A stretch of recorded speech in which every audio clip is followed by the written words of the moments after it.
All right, people. So this last step for this project, if you just follow along with what I'm about to do, you should be just fine. It's a few steps, and then it's just you kind of playing around with a few things and getting it to how you like. So what you should do is hopefully you followed the other videos and you made a pattern out of all your 64 images. If you haven't done that, you need to do those two other videos first. But if you're ready to go, the last step is doing this. You open up your shoes.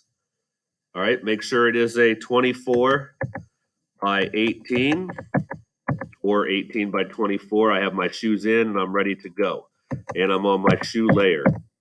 So the first thing I'm going to do is this. I'm going to go down to my little circle here, the layer adjustments. Okay, I'm going to click it and I'm going to choose pattern. Now, if you did edit define pattern on your contact sheet and you hit this, it should automatically pop up here. Okay. Now, you have, and you're going to be able to change this even after I do it from here, but it's going to go scale 100. This scale is how big your pattern is. So if I hit 50, it's going to get a little smaller. It's going to repeat itself. But it actually looks a little better with a lot more images. So I may keep it at 50 for now. So I'm going to hit OK. And now you have a pattern layer, okay? Now, if I want to change the scale, I just would put my cursor right on the little thumbnail, double click, and now I can change the scale, okay? I can do it at any time. All right, with that on, now you can't see your shoes yet. You're going to go up to the blending mode here. Mine says normal. I'm going to click on it, and I'm just going to start scrolling through these and seeing what happens, okay? That one looks kind of nice. Linear burn, a little bit dark. Lighten. All right, and now this is going to be personal preference, which one you like, which one you don't like, okay? Obviously, some of them aren't going to turn out at all. You want to be able to see the shoes and your pattern, okay? I'm going to do, for now, I'm just going to choose overlay, okay? Now, you also have, so now my blending mode on the pattern is an overlay. I also have the opacity that I could mess with if I wanted to, turn it down just a little bit, okay? All right, the other thing we can do with this now is if you go back to your shoe layer here, I'm going to click on it.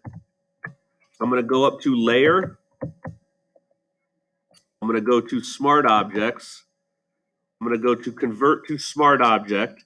And now this little layer here has that funky little icon on it, which is good because now to help improve this even more, if you go up to image adjustments, you can try all this stuff to try to improve this. And the good part about it is this, if I hit brightness contrast, and I put this on there, maybe I make the picture, do a little something like that, I hit OK, this adjustment is going to be by itself. So I can either turn it off, turn it back on by hitting the little eye here, okay? Or if I don't like it at all, I can just drag it down to the trash can here, delete it, and now I can start something else. Image adjustment, maybe I do, let's do levels. And maybe I adjust the levels here. And again, all this is preference to get something that you like, all right?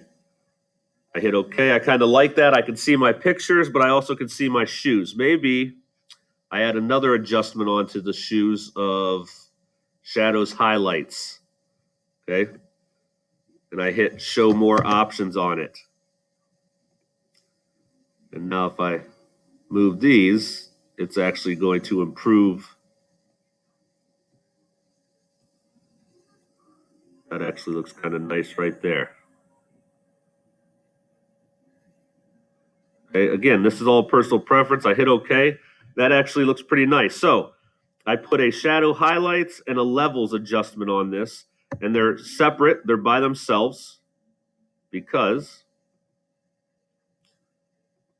so there it is with the adjustments off. And here it is with the adjustments on.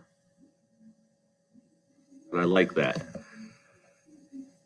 If I wanted to, I could come back up to the pattern layer here. And if I don't like overlay, I could try other stuff to see if that, now that I made those adjustments, if something else looks a little better. But I think I'm going to stick with overlay. All right. I get something I like. I hit File, Save. I save it, and now I can submit it into the exam assignment in Canvas. And that is the last step. So watch this, hit pause, rewatch, and hopefully you can figure this out. If you have any questions, you can email me. Have a good break.